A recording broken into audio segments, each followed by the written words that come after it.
Bueno, pues en primer lugar, muchísimas gracias a todas y todos ustedes por esta invitación que me hicieron a compartir con ustedes algunas reflexiones sobre uno de los aspectos en los cuales creo yo las empresas, los emprendedores tienen que poner especial atención, que es en el hecho de cómo pueden atraer, desarrollar y retener capital humano.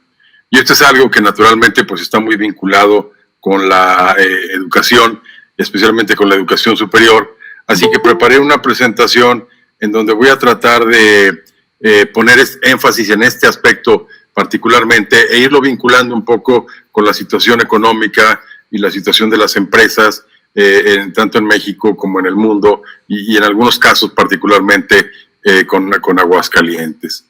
Entonces, la presentación contiene 5 secciones, 5 partes, en los cuales en primer lugar les voy a platicar de cómo han ido avanzando, cómo ha habido progresos educativos tanto en América Latina como en México. En segundo lugar, cómo a estas buenas noticias, porque son buenas noticias, están apareciéndole lo que yo llamo transiciones y disrupciones en distintos campos que tienen un poco que ver con este desarrollo de capital humano. En tercer lugar, algunos desafíos que han surgido para la educación, o mejor dicho, para los modelos tradicionales con los cuales hemos venido por años o por décadas impartiendo educación superior.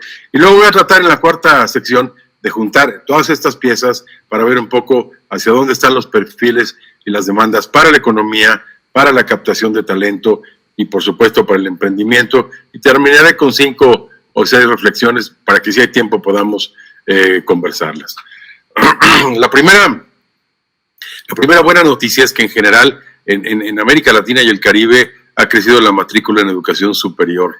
Por ejemplo, en el conjunto de la región, ya poco más del 50% de los jóvenes que están entre los 18 y los 23 años, que es la edad típica para estar en la universidad, lo han logrado.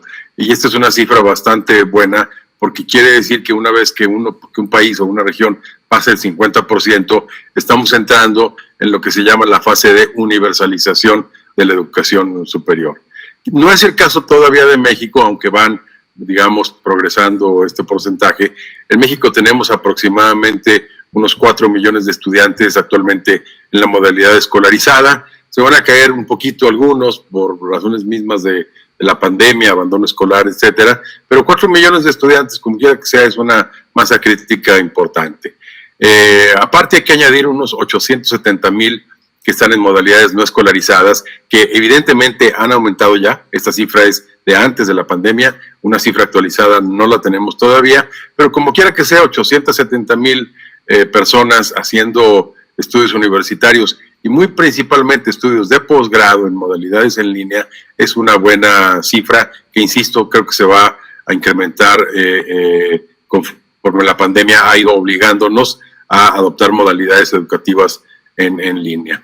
Del total de las universidades que hay en México, que son poco más de 5,700, más o menos 2/3 partes son universidades y tecnológicos públicos y un 36% son universidades privadas o tecnológicos privados, y tenemos en México ya un 41.6% de cobertura. Es decir, el promedio, estamos todavía por debajo del promedio latinoamericano, que como les dije es del 50.7%, pero esta cifra de 41.6%, si se llega a sostener, digamos, a un ritmo más o menos estable en los próximos años, evidentemente llegaremos probablemente al 50% en unos 5 o 7 años aproximadamente.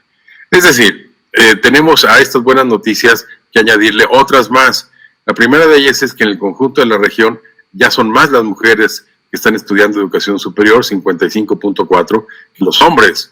También una segunda buena noticia es que hay mayor acceso de jóvenes que proceden de familias de bajos ingresos. Como ustedes saben, esto se divide en 5 quintiles por ingreso, y de estos podríamos decir que del quintil más bajo, que es el 1, y el quintil 2, que es el que le sigue, son jóvenes que vienen de familias de bajos ingresos y representan hoy el 17% de la matrícula de educación superior en América Latina.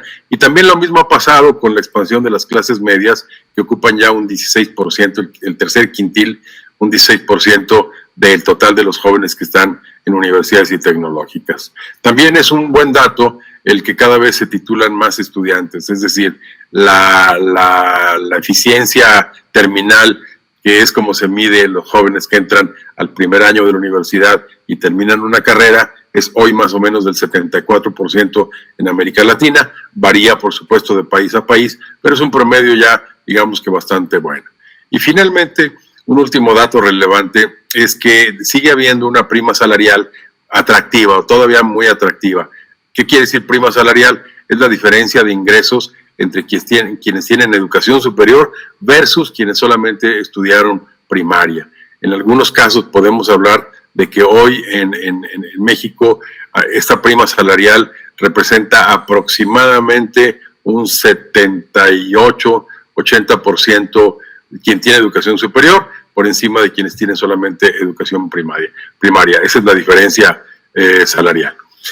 A este conjunto de buenas noticias, sin embargo, hay que ponerle un paréntesis, porque han surgido una serie de disrupciones en el mundo por razones mismas de la evolución de la humanidad, del desarrollo del conocimiento, etcétera, en distintos campos, que lo que están haciendo es presionar a modificar un poco el modelo con el que ustedes y yo estudiamos seguramente en la universidad y que hoy está cambiando por razón de estas mismas transiciones o disrupciones. La primera de ellas es una transición demográfica inevitable. Hoy tenemos en primer lugar que la fertilidad va a la baja, es decir, de más o menos 2.37 niños nacidos vivos por mujer, vamos a llegar en el año 2050 a 1.87. Y esto es importante porque en ese momento estaremos por abajo de lo que se llama la tasa general de fertilidad, o conocida también como tasa de reemplazo, que es de 2.1, que es lo que se necesita para mantener un equilibrio demográfico entre las personas que se mueren y los niños que van naciendo vivos, de tal manera que tengamos un bono demográfico más o menos estable a largo plazo. En segundo lugar, por razones de salud, de mejoras, de avances en la salud pública y en la educación pública también, la esperanza de vida se ha ido en el mundo en general al alza. En 1970, por ejemplo, la esperanza de vida al nacer de una persona era de 59 años y hoy es de 75 años. ¿Qué quiere decir esto? Quiere decir que es una buena noticia, la gente vive más, probablemente tiene niveles de salud mejores, pero también es una noticia que es una interrogante, porque quiere decir que todas estas personas, si forman parte de la población económicamente activa, se van a retirar más tarde, van a trabajar más tiempo. Hace, no sé, 20 años o 25 años, era más o menos normal que una gente se retirara a los 55 años, a los 57 años. Hoy lo normal es que se retiren a los 65 años y todas las tendencias apuntan a que la edad de retiro se va a prolongar. ¿Por qué es importante esto? Porque quiere decir que si yo me retiro no a los 65, sino a los 70 años, la plaza, el trabajo, el puesto de trabajo que yo tenga, pues lo voy a seguir ocupando hasta ese momento, de tal manera que no voy a dejarlo vacante para que vengan los jóvenes que están ingresando al mercado laboral. En tercer lugar, hay un conjunto de países, los 50 países más pobres, que van a seguir creciendo a tasas altas hasta 2050, principalmente en África y en algunos países de América Latina, especialmente en Centroamérica, o los casos más críticos, como el caso de Haití, por ejemplo. Y en cuarto lugar, la migración, por esta misma circunstancia, va a seguir creciendo. Tanto la migración internacional, o sea, entre países, como la migración dentro de los países. Por ejemplo, nada más el año pasado, según calcula la Organización Internacional para las Migraciones, se movieron de país unas 272 millones de personas. Y se calcula que en el año 2050 esta cifra podría llegar a más o menos 400 millones de personas. Quiere decir que tan solo considerando las del año pasado, prácticamente se movieron de país una población total equivalente a 2 veces la población mexicana. Y lo mismo está pasando dentro de los países. Como Aguascalientes es un ejemplo en ese sentido, porque cada vez hay mayor migración intranacional. Por ejemplo, en los años 50 había más o menos unas 3 grandes zonas metropolitanas y hoy tenemos aproximadamente 74 zonas metropolitanas en donde vive ya el 80% de la población mexicana. Yo calculo, no tengo la cifra más exacta en este momento, pero en Aguascalientes es probable que ya 3 de cada 10 personas que viven en Aguascalientes, que vivimos aquí, hayan venido de fuera, es decir, migraciones. ¿Por qué razón ocurre? Pues porque son los estados como como Querétaro, como Nuevo León, como Jalisco, sus capitales principalmente, pues que siguen siendo los estados que más contribuyen al crecimiento económico y por lo tanto son un imán para atraer personas que quieren venirse de lugares en donde no hay un nivel de crecimiento o de desarrollo equivalente. Eso por un lado. Y por otro lado, como es lógico, la gente va a ir a donde haya trabajo, o bien, esto es lo importante para efectos de un emprendedor, de una empresa, el trabajo va a ir a donde haya la gente preparada, es decir, la gente que necesita. Una segunda transición que se está presentando es en materia de conocimiento. Hoy no tenemos un problema de cantidad de acceso al conocimiento, sino de calidad respecto de lo que se produce, que se publica. Por ejemplo, la producción global de conocimiento se está duplicando ya aproximadamente cada 2 o cada 3 años. Como un ejemplo, cada año se publican unos 200,000 nuevos teoremas matemáticos y cada 100 días o menos se duplican los contenidos digitales, cosa que ustedes pueden ver simplemente poniendo hoy algún tema en un buscador de Google y volviéndolo a hacer dentro de 100 días y van a ver que se ha multiplicado la cantidad de resultados que ahí aparecen. ¿Cuál es el impacto de esta velocidad en la evolución del conocimiento? Pues por una parte que la currícula en la educación superior se vuelve obsoleta en un mismo ciclo. Es decir, el plan de estudios con el que yo empecé a estudiar el primer año, una carrera cualquiera, en una universidad aquí en Aguascalientes o en el Instituto Tecnológico de Aguascalientes, el plan de estudios del primer año respecto del último año, que puede ser 4 años o 5 años, probablemente cambió. Y probablemente cambió en aquellas carreras o disciplinas que tienen más, que registran más velocidad en la generación de conocimiento, como pueden ser las carreras en ciencias exactas o en ciencias duras. Esto ocurre menos en las carreras tradicionales. Por ejemplo, el plan de estudios de una carrera tradicional como Derecho es muy estable. A la fecha sigue teniendo más o menos una carrera de Derecho en una universidad cualquiera, aproximadamente 53 materias. Son las mismas que había hace 20 años o 30 años. O sea, varía un poco de disciplina a disciplina, pero sí nos dice que en determinadas especialidades la currícula inicial se volvió obsoleta en un mismo ciclo respecto del último año en que yo estudié. ¿Y qué quiere decir esto para efectos de una empresa?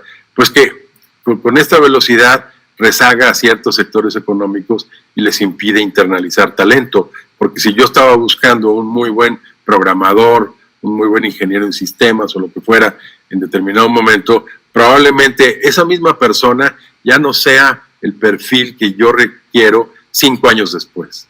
Eso pasa, por ejemplo, en las grandes empresas. Microsoft, en Microsoft, alguien que tiene, pongamos, 8 años o 10 años de trabajar allí, que entró cuando tenía 24 años, quiere decir que después de 8 años o 10 años tiene 34 años o 33, es ya un veterano, por decirlo así. Entonces esto nos dice que la movilidad, el reemplazo de talento se da a una velocidad muchísimo mayor de lo que nos hemos imaginado hasta ahora. Una tercera transición muy relacionada con lo anterior es que hoy, según un estudio de la OCDE, aproximadamente 8 de cada 10 nuevos empleos se están generando en sectores que tienen características como innovación, valor agregado, etcétera, etcétera, como por ejemplo tecnólogos manufactureros, expertos en tecnologías de la información y la comunicación, finanzas, desarrollo urbano, big data, biotecnología, robótica, salud, etcétera, etcétera. ¿Por qué es importante subrayarlo? No solamente porque son los que están generando los mayores empleos, y me refiero a buenos empleos, sino porque son algunos de los sectores económicos de punta e innovadores en los cuales un emprendedor debe ir poniendo atención para en el futuro migrar hacia aquellos sectores económicos que están presentando mayores oportunidades. Simplemente un ejemplo de este mismo año, de hace unos pocos meses, ya con la pandemia. En Estados Unidos hoy los 8 principales empleos están relacionados con inteligencia artificial, con datos o con robótica. ¿Qué nos dice esto? Pues que todos estos nuevos empleos tienen en común una cosa, que es conocimiento. Ya sea conocimiento incorporado, bajo la forma de haber producido, digamos, una máquina o un sistema, conocimiento codificado, bajo la forma de haber utilizado datos o inteligencia artificial para desarrollar algún tipo de servicio o de herramienta, y know-how, es decir, el saber hacer ciertas cosas. Y finalmente, una cuarta disrupción cuyos efectos concretos, terminales, no los podemos medir hasta ahora, pues es el impacto que vaya a tener la pandemia en los próximos meses y en los próximos años. Por lo pronto, lo que sí sabemos en materia de educación superior es que hoy hay unos 27 millones de estudiantes en América Latina y el Caribe sin clases presenciales. De esos 27 millones, aproximadamente 2.5, quizás ya un poco menos, se van a graduar en el próximo verano, en el verano del año 2021, y se van a encontrar, cuando empiecen a buscar empleo, con un mundo totalmente diferente al que veían hace 4 años o 5 años cuando empezaron a estudiar sus carreras. El tercer fenómeno detectado hasta ahora es el abandono escolar. El último dato que se ha publicado para el caso de México es que alrededor de un poquito menos de 100,000 estudiantes han abandonado ya la educación superior por razones económicas o por otro tipo de circunstancias, y el otro es que hay una pérdida de aprendizajes. ¿Qué quiere decir pérdida de aprendizajes? Es lo que un niño o un joven pierde normalmente entre un ciclo y otro. Es decir, en las vacaciones de verano, un niño de educación básica tiende a perder aproximadamente el 10% de los aprendizajes que adquirió en el ciclo previo. Bueno, con la pandemia, evidentemente, este porcentaje va a tender a ser probablemente del doble o incluso un poco más. ¿Y qué quiere decir esto? Pues quiere decir que en los siguientes años vamos a tener que hacer intervenciones para que estos niños que perdieron un 20% o un 25% durante el año de la pandemia puedan recuperarlos, y puedan recuperarlos en la medida de lo posible lo más rápido que se pueda. Luego, un cuarto impacto o efecto es que hay aparejado con la pérdida de aprendizajes, hay también como consecuencia de una pérdida de ingresos que se calcula entre 7 y 10% por año escolar perdido. Es decir, el año que estamos terminando, o que terminamos, el año escolar que terminamos ahora en el verano, va a tener un impacto sobre los ingresos de estos niños durante los próximos años. Y finalmente, el cálculo que hace, por ejemplo, la CEPAL en materia de empleos que se van a perder en la región este año, pues es elevadísimo, aproximadamente unos 8.5 millones de puestos de trabajo perdidos. En el caso de México, se calcula que se han perdido empleos entre el sector formal de la economía y el sector informal de la economía entre 10 y 12 millones de personas. No es fácil medirlos con toda precisión, excepto en el sector formal de la economía, porque se miden en los empleos que están asegurados en el Instituto Mexicano del Seguro Social, pero los cálculos del INEGI van aproximadamente en esa dirección. Bueno, entonces, ¿qué quiere decir? Que tenemos, digamos, para empezar, 4 fotografías. La primera es que hay una población en aumento que va a vivir más y se va a retirar más tarde. La segunda es que tenemos cambios vertiginosos en el mundo del conocimiento y, por lo tanto, en el tipo de tecnología o en el tipo de formación de talento con el que vamos a trabajar en los próximos años, especialmente quienes son nuevos emprendedores. La tercera fotografía es que, como vimos, hay una mayor oferta de egresados, pero también hay una menor conexión de las disciplinas de estos egresados con el mercado de trabajo. Hay problemas de calidad y, por lo tanto, hay problemas de absorción que al final del día se condensan en que hay más competencia por los empleos y mucha más competencia por los buenos empleos.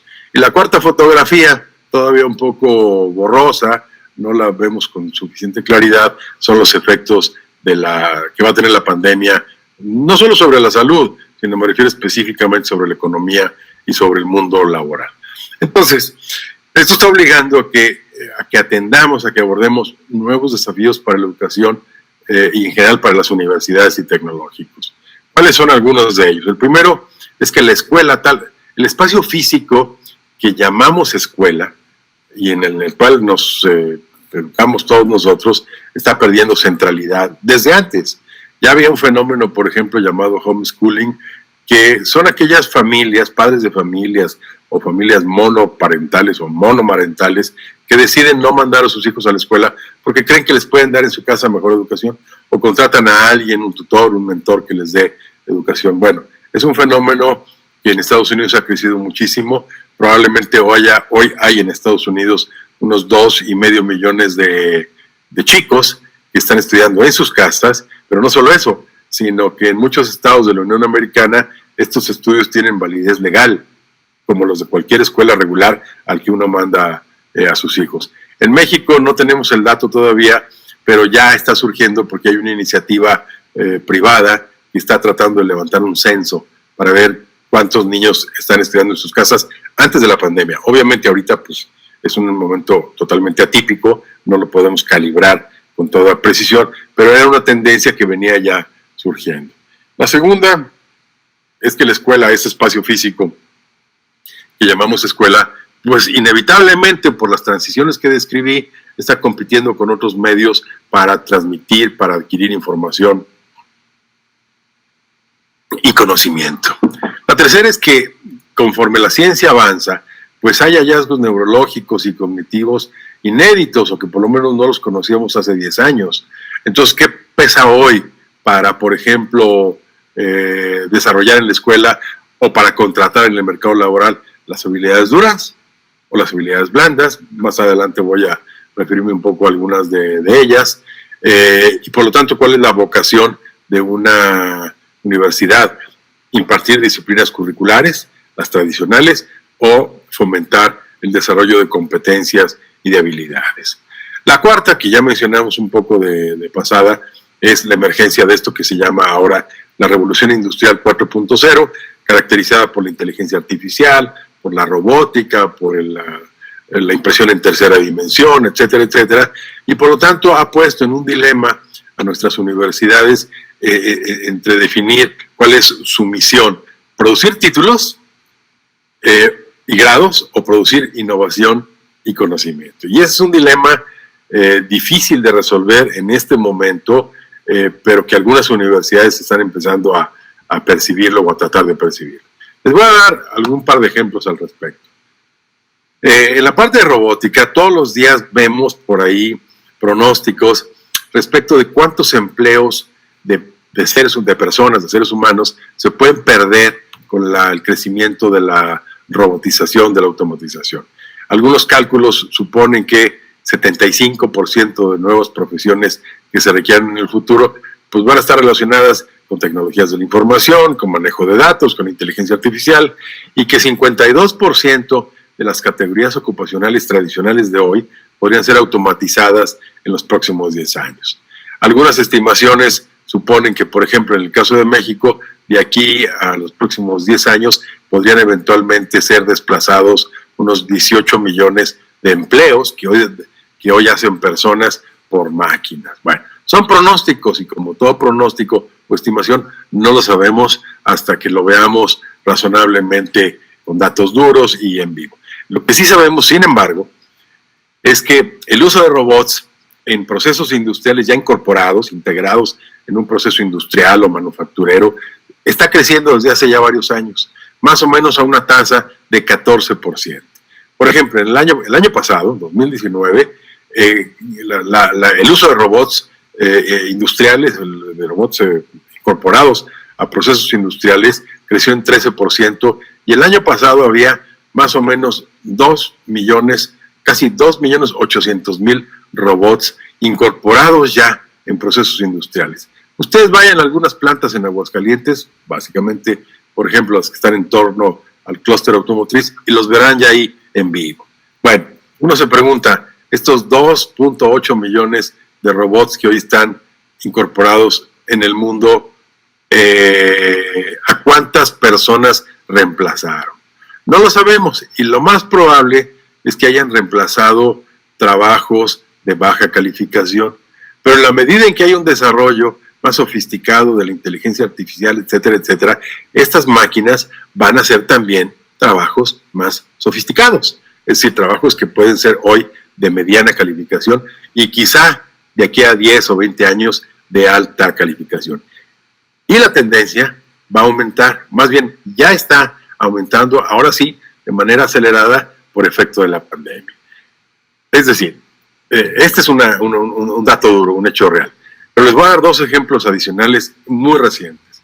El primero de ellos, que es el que vemos en la pantalla a nuestra izquierda, es el desarrollo de un robot que se está haciendo en uno de los institutos más prestigiados de Alemania, el Instituto Max Planck, para desarrollar contacto físico. Es decir, la tesis es la siguiente. Parte del bienestar de las personas, según ha comprobado claramente desde hace mucho tiempo la ciencia, deriva de la liberación de endorfinas, que son aquellos elementos que sirven un poco para nuestro bienestar. Como hoy estamos un poco confinados por la pandemia y evitamos el contacto físico, entonces están desarrollando si hay la posibilidad de que ciertas máquinas generen un poco esa misma sensación, esa misma percepción en los seres humanos.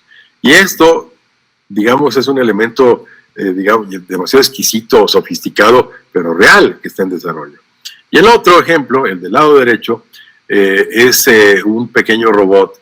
El mes pasado, el 25 de octubre, se hizo unas elecciones en Chile, y entonces en las distintas mesas de votación, en las casillas electorales, como las que nosotros tenemos aquí cuando vamos a votar, en lugar de tener un becario o un asistente que asesoraba a la gente, a las personas mayores, al viejito que va a votar, y decirle dónde está la casilla, cómo se tiene que registrar con su credencial de elector, etcétera, todo este trabajo lo hizo un robot. Entonces había una serie de robots ya integrados en las cientos o miles de casillas electorales en Chile que daban justamente esta información como la que vemos al lado derecho. Y el otro ejemplo, este sí mucho más reciente, o vaya, tan reciente como los anteriores, es el de cómo han reaccionado las empresas durante la pandemia en este sentido. Y entonces, McKinsey hizo una encuesta muy recientemente, la levantó en julio y se publicaron los resultados en septiembre en 9 países, entre las empresas más grandes o medianas y grandes de muchos de estos países, para medir un poco cómo habían acelerado los procesos de automatización y de digitalización.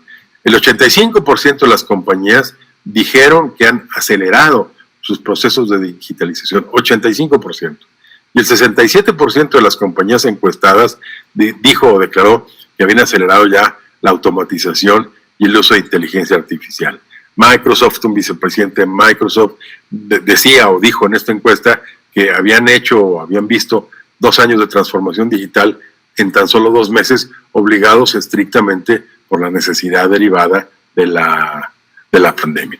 Entonces, cuando uno ve estos elementos, la pregunta natural es si vamos a un modelo en el cual va a haber menos escuela, en el sentido físico que mencionábamos, pero más educación. Entonces, la escuela o la educación o ese ente donde se imparte educación va a tener que cambiar inevitablemente a partir de varios elementos, entre ellos 4 que en mi opinión son quizá los más importantes. En primer lugar, un enfoque holístico y prospectivo de mediano y de largo plazo. Las escuelas en general, en México y en muchas partes del mundo, funcionan como silos. O sea, hay un silo que es la educación básica, otro silo que es la educación media superior, las prepas, otro silo que son las universidades, pero muy poco conectadas entre sí. Eso ya simplemente no es posible. Y no es posible porque un chico que entre hoy en el año 2020 al primero de primaria, dentro de unos 17 años, si le va bien, va a terminar su universidad. Y entonces, dentro de 18 años, al año siguiente, va a empezar a buscar empleo. Bueno, en ese lapso de 17 años o 18 años, el mundo del conocimiento, el mundo de la economía y el mundo del empleo habrán cambiado de manera radical. Entonces la escuela, la maestra, el maestro de ese chico que entró este año al primero de primaria, no puede pensar en simplemente finalizar el año escolar en el verano del 2021, sino que va a tener la escuela y ese maestro que pensar a mediano y largo plazo. La segunda es que va a tener necesidad de formular y formularse un mejor entendimiento del entorno global. Es decir, nosotros en México, en cualquier país, ya no competimos como pensábamos hace 10 años, pues con lo que haga Brasil o Colombia, no, competimos contra el mundo. Es decir, al mismo tiempo que están haciéndose cosas en Corea o en Japón o en cualquier parte, pues evidentemente eso tiene un impacto sobre el tipo de educación y el desarrollo económico que hoy tenemos. Piensen ustedes simplemente en un sector emblemático como la automotriz, por ejemplo, pues que evidentemente no es un sector en el cual nos podamos comparar con Perú o con Chile o con Argentina, sino que hay jugadores alemanes, norteamericanos, japoneses, etcétera, etcétera, y entonces comprender ese entorno global me parece que es estratégico. Un tercero es que, como lo veremos a continuación, tan importante como saber la disciplina curricular es adquirir habilidades. Es decir, ya no basta con aprender muy bien la matemática, la ciencia, la geografía, la historia, sino también desarrollar competencias y habilidades que, por cierto, están ahora resultando algunas de las más demandadas en el mercado laboral. Y finalmente, más autoaprendizaje y más autonomía. Es decir, la escuela ya no será, digamos, una guía automática, un maestro frente a 40 alumnos, una comunicación unidireccional, sino que va a tener que ser más un tutor, un mentor muy flexible que fomente algo que se ha dicho desde hace muchos años, que es aprender a aprender. Entonces, si metemos todos estos elementos en un mapa, en una hoja de ruta, pues inevitablemente tendremos que abordar desafíos para la educación superior y para el desarrollo de talento. Entre ellos, por ejemplo, 5 que en mi opinión son quizá los más urgentes. El primero, es indispensable, es urgente rediseñar la oferta educativa y la estructura curricular de cada uno de los componentes de esa oferta educativa, o sea, de las carreras, de las especialidades. Segundo, aunque lo hemos dicho desde los años 70, no hemos hecho bien las cosas en esa dirección, que es crear redes y sinergias mucho más estrechas con los mercados económicos y laborales. O sea, ¿qué sentido tiene el que estemos egresando cada año de los, ¿qué dije yo?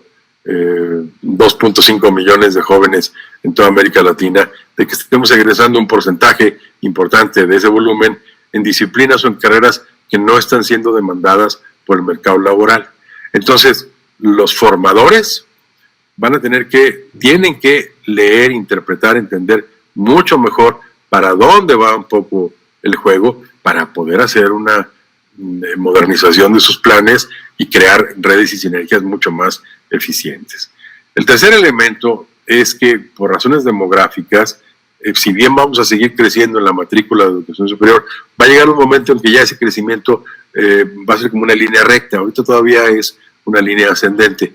En ese momento, entonces, las universidades van a tener que desdoblarse y en lugar de ser instituciones donde uno obtiene un grado o un título, van a tener que desarrollar en paralelo una investigación precisamente para generar mucho mayor conocimiento aplicado y valioso. En cuarto lugar, hay una modalidad a la que no le hemos puesto suficiente atención, que es la formación profesional técnica, o sea, las carreras cortas de 2 años o 2 años y medio, que hoy se llaman técnico superior o técnico superior universitario. Bueno, en muchos países de Europa, especialmente Alemania, Austria, Suiza y algunos otros, esta ha sido la fuente natural de generación de capital humano de muy buena calidad, con la ventaja además de que puede ser mucho más flexible y mucho más reentrenable con los años. Y por último, una clarísima orientación hacia la productividad, la competitividad y el emprendimiento. Porque si no, las universidades no van a estar comprendiendo bien de qué se trata este desarrollo futuro, y cuando digo futuro quiero decir de muy corto plazo. Les voy a dar 3 ejemplos en este sentido. El primero, decimos, tenemos que fortalecer la innovación. Muy bien. Cada año, la Organización Mundial de la Propiedad Intelectual publica un índice que se llama el Índice Global de Innovación, que lo que hace es medir qué países o qué regiones generaron más solicitudes de patentes, o sea, desarrollos, inventos, etcétera, más registro de marcas y más diseños industriales. Bueno, el año pasado se presentaron en todo el mundo casi 19 millones de solicitudes de patentes, de registros de marcas y diseños industriales. Muy bien, es una cifra importante, pero de este volumen, casi 19 millones, Asia representó 2/3 partes. Y dentro de Asia, principalmente China. Y cuando uno ve en la parte baja de la derecha de la pantalla el porcentaje de patentes, marcas y diseños que se generaron en América Latina, pues es un poco desastroso, 1.7%. Y si vemos las que se generaron en México en ese mismo año, 2019, o sea, el año pasado, de ese volumen, o sea, de los 19 millones de solicitudes, en México se generaron, en patentes específicamente, apenas poco más de 20,000. ¿Qué quiere decir esto? Que nos falta mucho más agudeza, precisión, tino para entender cómo está evolucionando y cambiando la economía. Y de esta cifra, 20,371 patentes, pues que es un porcentaje del 0.1 o 0.2 de las que se generaron a nivel mundial, pues seguramente una buena parte fueron de investigadores o de creadores no mexicanos, pero residentes en México, porque se clasifican las dos, mexicanos residentes en México, no mexicanos residentes en México, y se contabilizan las dos en ese número de 20,000 que acabo de mencionar. Un segundo reto es cómo cerrar la brecha de habilidades y de competencias. Fíjense, como ya dije, hay una alta concentración en pocas áreas de estudio que tienen poca inserción en el mercado laboral. Pero además, en las encuestas que se hacen con los empleadores en todo el mundo y en América Latina y en México, estos reportan, tienen la impresión de que hay una baja calidad de los egresados. La OCDE hace un índice donde califica de 0 a 7, el promedio de los países de la OCDE es de 4.5, bueno, el promedio en nuestra región es de 3.9/7. Quiere decir no solamente que egresamos una X cantidad de jóvenes cada año al mercado de trabajo, sino que traen una brecha de calidad que hay que cerrar, que hay que resolver. La tercera, 7 de cada 10 empresas, y eso ustedes ahí pueden decírmelo con más precisión que yo, pero 7 de cada 10 empresas identifica falta de personal calificado como una restricción significativa. Y luego emergen modalidades y alternativas de educación a la medida de lo que le llaman ahora universidades corporativas. Si han pasado por Nissan, últimamente verán hay un edificio, me parece que es nuevo, que dice Universidad Nissan. Es una universidad que nació en el año 2016, o sea, hace poquito. Tiene 3 especialidades, no recuerdo en este momento cuáles, me parece que una era motores, sistemas de mantenimiento y alguna otra, en donde hay al día de hoy posiblemente unos 1,000 estudiantes. 1,000 estudiantes que forman parte ya de la familia Nissan. O sea, están ahí trabajando o cuando terminen con carreras cortas, los van a contratar en el clúster automotriz, evidentemente. Entonces, cuando uno piensa en una universidad corporativa, la pregunta inmediata, bueno, quiere decir que los que están ahí formándose y los que va a contratar directa y automáticamente el clúster automotriz, pues son personas, son jóvenes que ya no los va a reclutar de una universidad tradicional, ¿de acuerdo?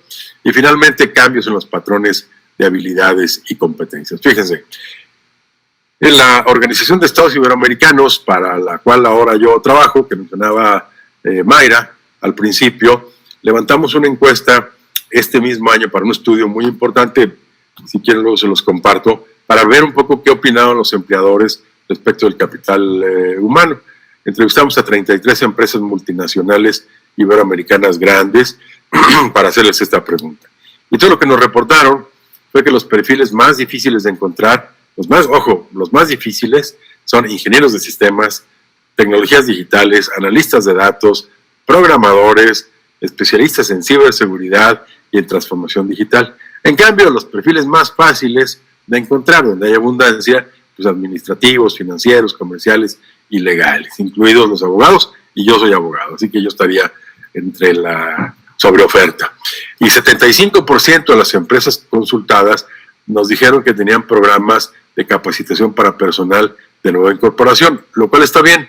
El problema es que son complejos y costosos, porque si una empresa contrata a alguien y lo tiene que reentrenar, eso le cuesta tiempo y dinero.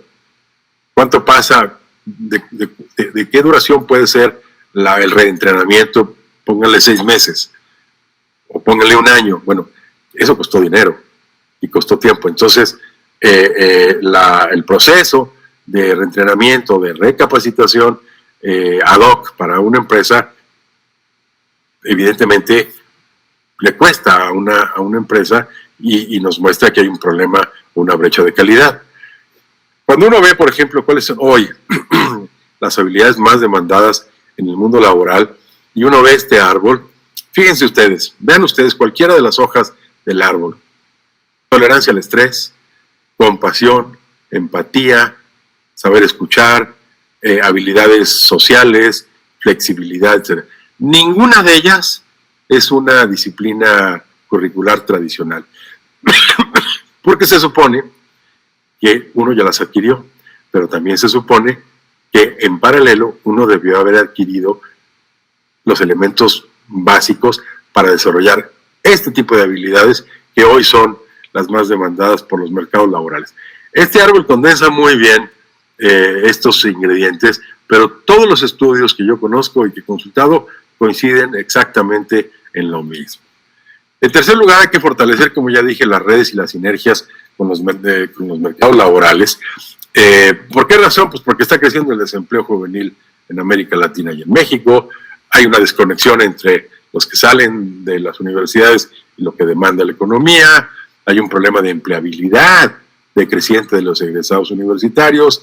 Las tasas de retorno de educación primaria contra educación superior, que yo les dije al principio, era más o menos de 78%, hace 20 años era de casi 115%, y gaps potenciales para ciertas industrias. Fíjense, en la encuesta nacional de ocupación y empleo que hace periódicamente el INEGI, hay una pregunta, un componente que le preguntan a la gente que está ocupada o desocupada cuál es su nivel de instrucción. Entonces viene ahí primaria, secundaria, bla, bla, bla.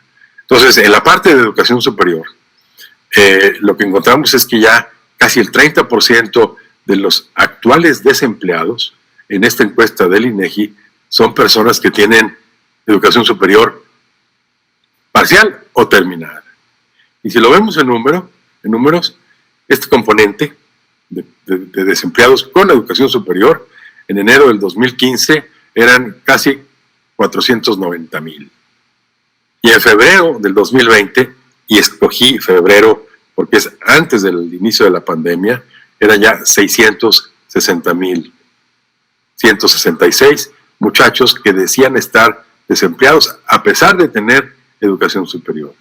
Y cuando uno ve el gráfico del lado derecho, que es de los censos económicos 2015-2020, ustedes verán en la barrita gris que está circulada con rojo, es el personal que tienen las distintas empresas con educación superior. Las micro pues tienen un 18%, las pymes son un 26%, las grandes 24%, pero lo relevante de estos porcentajes es que son más o menos los mismos en ese quinquenio. Quiere decir que no han contratado más y hay que explorar algunas de las razones por las cuales ese fenómeno ha ocurrido, que muy probablemente sea el que acabo de relatar previamente. Y luego la otra es que los egresados actuales están reportando que perciben más dificultad para encontrar su primer empleo en el año mismo en que salieron o en los siguientes meses en el que salieron. Si ustedes ven esta gráfica, que es una encuesta bastante bien hecha, una muestra de 7,500, casi 7,500 muchachos recién egresados, y ustedes escogen, por ejemplo, el año 2009, era de los que reportaban dificultad para encontrar empleo, su primer empleo, eran el 39%. Bueno, hoy son el 56% en 2019, o sea, antes de la pandemia. Por lo tanto, ese porcentaje, naturalmente, ya es mayor en este momento. Entonces, ¿cómo responder a la demanda de talento que vamos a necesitar, que van a necesitar las empresas, y cómo cerrar brechas de perfiles y de calidad? En el año 2017, cuando estaba yo todavía en la SEP, encargamos un estudio entre la Secretaría de Economía y la de Educación Pública para calcular cómo iba a estar entre el año 2016 y el año 2020 la demanda de perfiles específicos de empleo en los 16 sectores económicos más importantes del país. Entonces, ustedes podrán ver ahí que los que están en rojo, como la industria alimentaria, la industria metálica, la industria eléctrica y electrónica, la industria automotriz, son los 4 sectores que podrían o que pueden estar enfrentando más déficits de contratación de personas con los perfiles que quieren.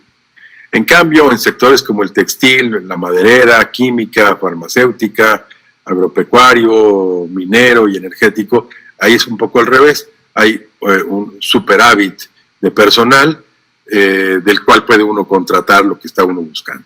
Y las que estaban más o menos en foco amarillo son la petroquímica, la construcción, la industria de la herramienta y la industria aeroespacial. Entonces, cuando uno ve este semáforo, automáticamente puede uno advertir que hay un área de oportunidad en los de foco amarillo y los de focos rojos.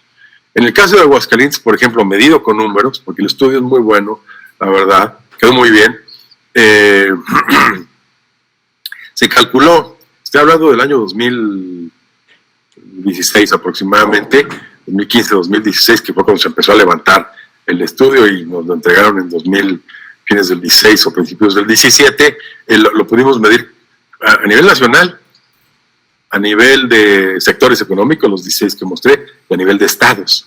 Entonces, por ejemplo, en el caso de Aguascalientes, la evolución del empleo mostraba que podría haber necesidad de nuevos empleos en la industria alimentaria, en textil no, por ejemplo, está en rojo, porque como ustedes bien lo saben, es un sector que ya está de salida, por lo menos de economías como la de Aguascalientes, que fue importante hace 2 décadas o 3 décadas, ahora se ha mudado a otros lugares, pero por ejemplo, todos los demás, alimentaria, construcción, etcétera, automotriz era la más importante, iban a necesitar o podrían estar enfrentando un cierto déficit, digamos, de contratación de este personal. Y luego el estudio mostraba algo más interesante todavía, que es específicamente qué es lo que se requiere. Por ejemplo, si lo ven a la derecha donde dice industria, en el sector alimentario se requerían especialistas en calidad e inocuidad. En el caso de metálica, en producción especializada, ingenieros en producción especializada, en desarrollo de producto, en mantenimiento. Y si hablamos de técnico superior universitario, pues se demandaba en general en procesos industriales, en tecnologías de la información, y así sucesivamente lo podríamos advertir a nivel técnico, técnico superior universitario o con licenciatura, con números razonablemente aproximados para el momento en que levantamos el estudio. La metodología naturalmente sigue siendo válida, habría que hacer una nueva, una actualización de este estudio en cuanto se estabilicen un poco las condiciones derivadas de la pandemia. Entonces, tenemos algunos retos urgentes como ser muy selectivos y competitivos en la atracción de capital humano de alta calidad. Va a haber que emprender procesos para alinear y especializar, o sea, esto que se llama reskilling y upskilling al personal, al capital humano, identificar la pertinencia y la vinculación de los programas de estudio de las instituciones de educación superior e insistir, es algo que yo remarco mucho, en la coordinación y colaboración entre empresas, emprendedores, universidades y gobiernos, particularmente a nivel estatal. Bueno, por último, para hacer una recapitulación, yo diría, punto número 1, hay que estar muy atentos, ustedes lo viven en sus emprendimientos, en sus empresas, a ver un poco la evolución política y económica que en México, que en este momento es sumamente crítica y las perspectivas no son las mejores, lamentablemente, para el año próximo. En segundo lugar, a pesar de ello, hay que insistir en que el binomio educación y talento tiene que generar un círculo virtuoso y mucho mejor inserción. Porque si no, en tercer lugar, las economías que busquen mayor valor agregado y que van a requerir talento, se van a ir a otro lado o traerán el talento de otro lado, si lo necesitan. Hay muchas experiencias en el mundo donde este fenómeno ha ocurrido. En quinto lugar, el modelo educativo pues, va a tener que alinearse mucho más rápido hacia lo que necesita la economía, lo que necesitan las empresas especialmente. Y finalmente, un efecto que eventualmente puede ser positivo es que la pandemia, por razones desafortunadas, pues puede ayudar por lo menos en un espacio de, creo yo, un par de años, a regular la oferta y la demanda entre el egreso de los estudiantes y lo que está demandando el mercado. Y luego, aprovechar ese gap, ese tiempo, ese paréntesis, digamos, como para hacer algunas reformas importantes en el modelo de vinculación que tenemos entre educación y empresas. Bueno, este es un poco lo que les quería comentar y ya ustedes me dirán si tenemos tiempo para algo. Mil gracias. Muchas gracias, Otto. Bueno, no sé si alguien tenga alguna duda o quiera hacer alguna pregunta.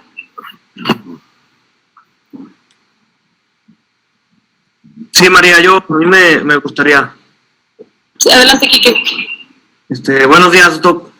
Muchas gracias por la plática. Muy relacionado con lo que comentas, pues nosotros somos una empresa muy joven, vamos a cumplir 5 años apenas, y bueno, por razones internas hemos decidido traer el talento directamente de las universidades. Tenemos bastante relación con algunas universidades como la Universidad Autónoma de Aguascalientes, y prácticamente toda la plantilla o todos los empleados que han pasado por nuestra empresa han sido egresados que previamente hicieron sus prácticas aquí con nosotros. Y hemos notado dos cosas. Primero, algo que no sé si sea como una tendencia general o algo que nos pasa específicamente a nosotros, y habrá que entonces encontrarle la razón, pero vemos una seria falta de compromiso en general de los recién egresados.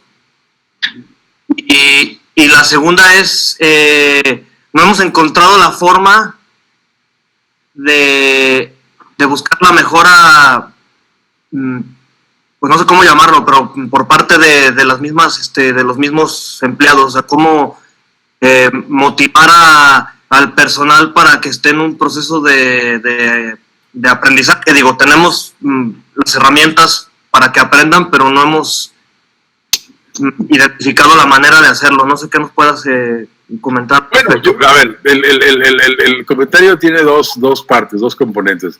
El primero, pues un poco coincidimos con algo de lo que yo dije. Es decir, esa falta de habilidades, en este caso empatía, compromiso, como tú lo dijiste, o de habilidades sociales o de trabajo en equipo y demás, pues es un problema.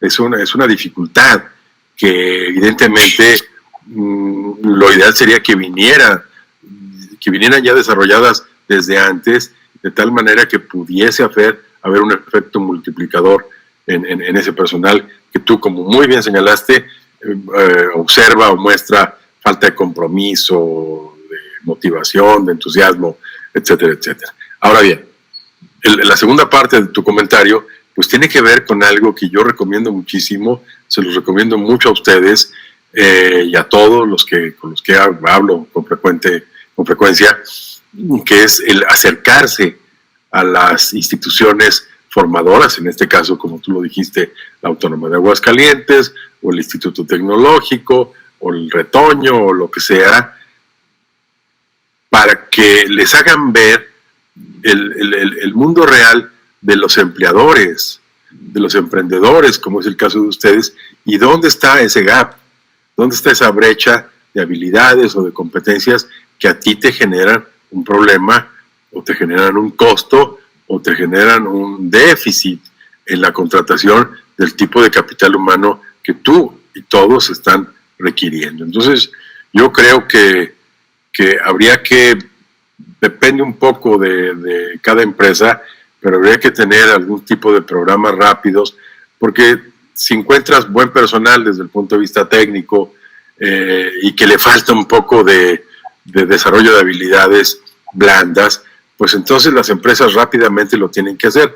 Las grandes empresas ya tienen programas muy consolidados para desarrollar estas habilidades dentro de la empresa con el personal que ha contratado. Les cuesta, como dije, un poco de tiempo, les cuesta un poco de dinero, pero bueno, si el prospecto, el perfil, el chico tiene potencial, pues entonces desarrollar estas habilidades vale la pena hacerlo porque uno lo retiene y lo va un poco formando, por decirlo así. Pero lo ideal sería en que vinieran ya de la universidad, de la escuela donde ustedes los han contratado, con un desarrollo de esas habilidades, aunque sea elemental. Muchas gracias. Gracias, Quique. Gracias, Otto. ¿Alguien más tiene alguna pregunta? ¿Qué tal, Otto? Buenas tardes, buenos días. Hola, Alberto. Qué gusto. ¿Dónde sería un buen lugar para encontrar gente de ventas en Aguascalientes? No lo sé. No lo sé, pero habría que buscar hacer un sondeo, ¿no? Lo que hacen muchas empresas es que si yo requiero contratar a 3 buenos chavos para desarrollo de ventas, pues uno normalmente lanza una convocatoria en las universidades, publica uno el perfil, etcétera, etcétera, y en estos momentos me imagino que te van a llegar bastante más candidatos del número de empleos que estás ofreciendo, el número de personas que quisieras contratar, que yo creo que ese es un elemento también en donde se podría, me imagino que ustedes en DECEM lo tienen y en las cámaras empresariales un tipo de bolsa de trabajo, pero que funcione en los dos sentidos, no solamente quienes buscan trabajo, sino quienes demandan un determinado perfil. Gracias. Bueno, no sé si hay dudas. Ya se nos va acabando el tiempo. Normalmente tratamos de respetar la hora de 10 a 11 en punto. Pero igual, muchísimas gracias, licenciado, por acompañarnos. Mayra tuvo cosillas que le impidieron estar para el cierre. Pero nuevamente, muchas gracias. Al contrario, mil gracias a ustedes por invitarme. Les deseo mucha suerte, que les vaya muy, muy bien. Y bueno, cualquier cosa, estoy a la orden. Por aquí estoy, María, licenciada. Nuevamente mil gracias. Sus aportaciones, obviamente, yo lo tuve como maestro en el TEC de Monterrey y la verdad que siempre han sido muy acertadas. Muchísimas gracias, licenciado. Muchas gracias a todos que estuvieron aquí. Gracias, Mari Carmen. Gracias a ustedes y que tengan un buen día y un buen fin de semana. Bye.